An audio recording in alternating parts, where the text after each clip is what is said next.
Okay, so this next step, oh, I didn't cut that off. This next step is you're going to need your image, and I already have mine because this is something that I'm reusing. Hold on a second, I've got to try to cut that loose. I want to take my gloves off because once they're on, it's hard to get them back on. All right, let's see if I can use a knife. Okay, good. So when I'm finished with an image, I typically wrap it up, write what it is. This says Victory Lion, so it helps me to know. Wrap it up and save it for later when I'm ready for it again.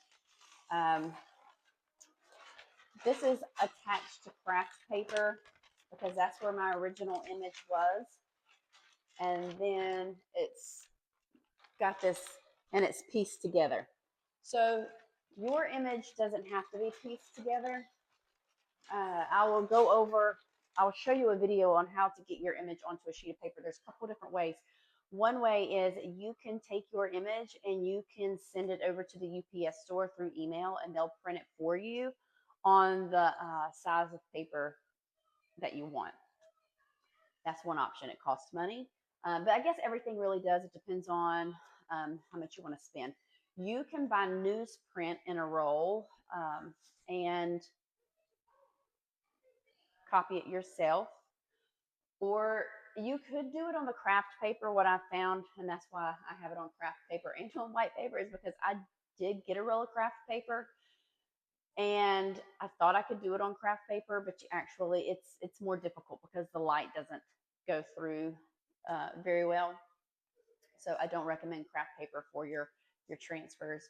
But what you can do is, if you don't want to send it to the UPS store and you do want to do it on your own, if your image is on your computer, you can project that image onto a wall and tape your paper onto the wall and then trace your image that way and then get it onto your silk.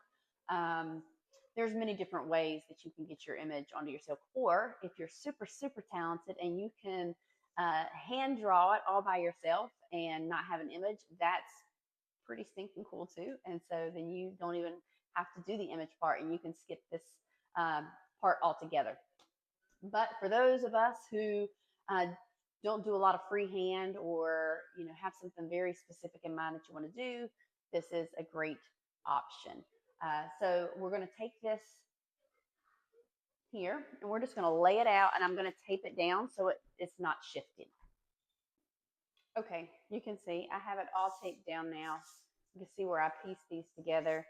I didn't actually have newsprint when I was making this particular flag set. So the reason you see the tape down the center is because I actually used butcher paper, and I put the two pieces together, taped it down the center, and did it that way. So yeah, I kind of made it work. But yeah, let's get our flag that is on the frame, and then I'll show you how to get this transferred.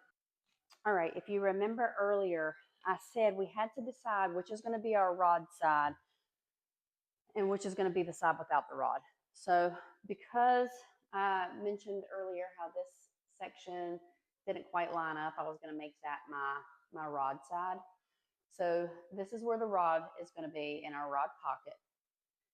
It'll flow this direction. So we'll hold the flag here, pull that way. So because we're going to pull it this way, I'm going to have the head of the lion here, the tail of the mane over here, so that when you pull the flag in the air, the swooshing of the mane of the lion looks like it's flowing in the wind. So that's kind of the concept. Now, underneath is our image, and if you see, I push down and you can see the image through the silk. So I'm using a special pen, and you can buy the refills online. I'll give you a link, but these pens, they're not expensive. They go on and they go away with heat. So basically, we're going to see where this lines up. I want to make sure that there's enough space between the lion's nose and where this, ouch, I just stuck myself with a pen. The lion's nose and where the rod pocket's going to go. And I also want to make sure at the very end, I'm not running out of space for the tail of the mane, and I'm not. So that is good. So what we're going to do is we're going to press down on the silk, and we're just going to trace every black line that we have. And once we're finished, then we can put our Gutta resist on it. So let's just get started.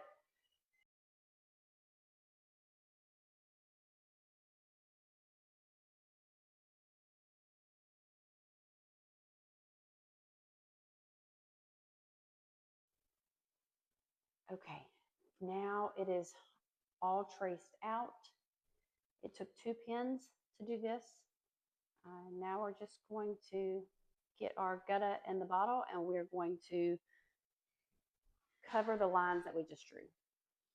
Okay, we're going to put our Gutta in our applicator bottle. So we're going to put it in here. But before you do that, you want to shake this really, really good. So we're going to shake it well. Then we are going to use our dropper and put that in here. So let me shake this first.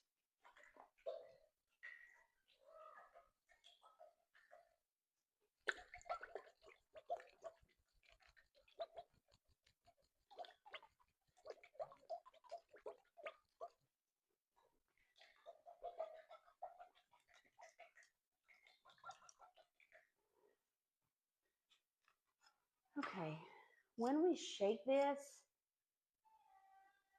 you're kind of introducing air bubbles into your Gutta. Keep that in mind when we are putting that on our silk, because we have to be careful to get any bubbles out. And I'll show you how I do that, because you don't want the bubbles on your silk, because it will put a quote unquote hole in your Gutta, which can cause a leak to come in. It can cause your line to have a break in it. And if your line has a break in it, then your dyes will spread beyond the lines you want them to. So if you try to rinse this out with water, you are going to get a mess. This is basically a type of rubber that comes from a tree,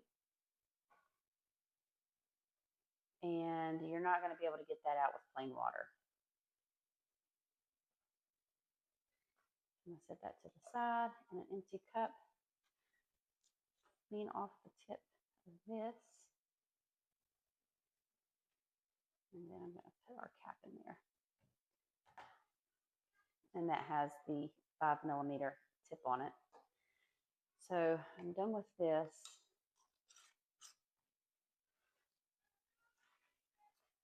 So now I'm going to use this solvent. I'm going to pour that in this cup and rinse out my dropper.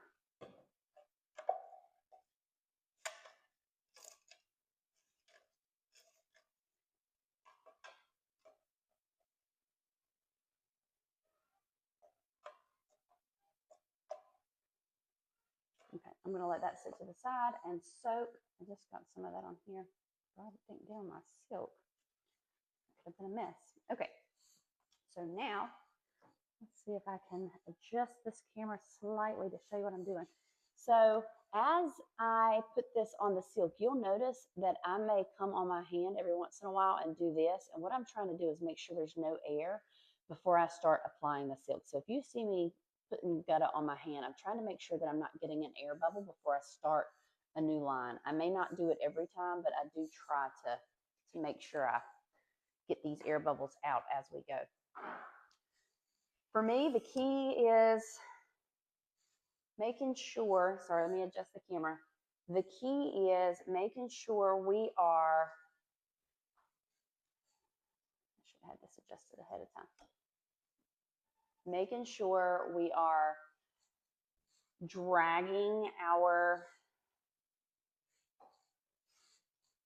lines as opposed to, we don't want to push into the line.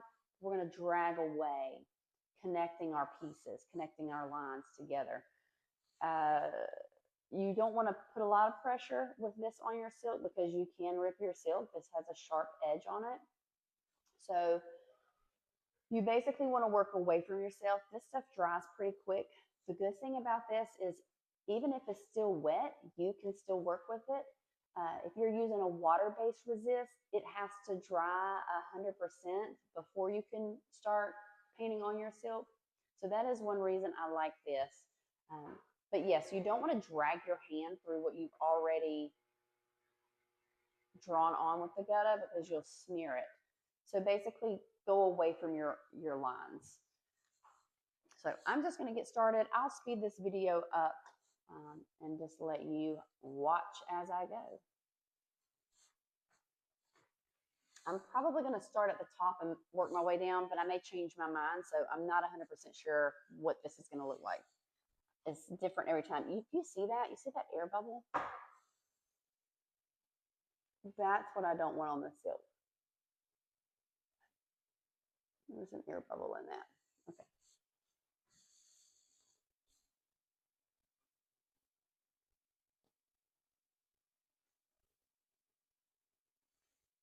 If you give it a small squeeze and see an air bubble come out, just clear it.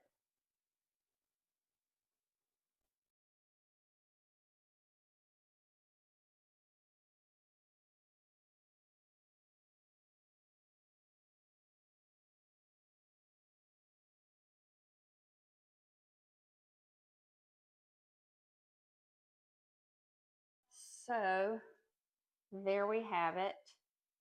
This is our piece. So I'm going to turn it over and make sure that all of the lines went through.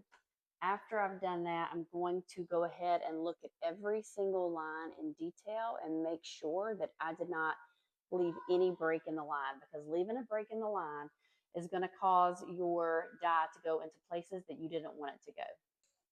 Okay, so I have my piece turned over and you can see, I don't know if you can really tell, but there's a break in the line here. It's not even that there's a break in the line, it's that the Gutta didn't go through very well to both layers. So if I were to dye that now, when I color this part black, that black would just run out. So like here's a spot that needs to be fixed. This spot needs to be fixed. There's a spot here. So there's several spots, like all of these teeth need to be fixed. And you can't see it well on the camera. The C needs to be fixed. The O needs to be fixed. This spot up here, it's a little more noticeable on the camera here, but the Gutta didn't come through here. There's a little break right there. So there's several places that I need to fix before we can move on, because we don't want the flag to be ruined.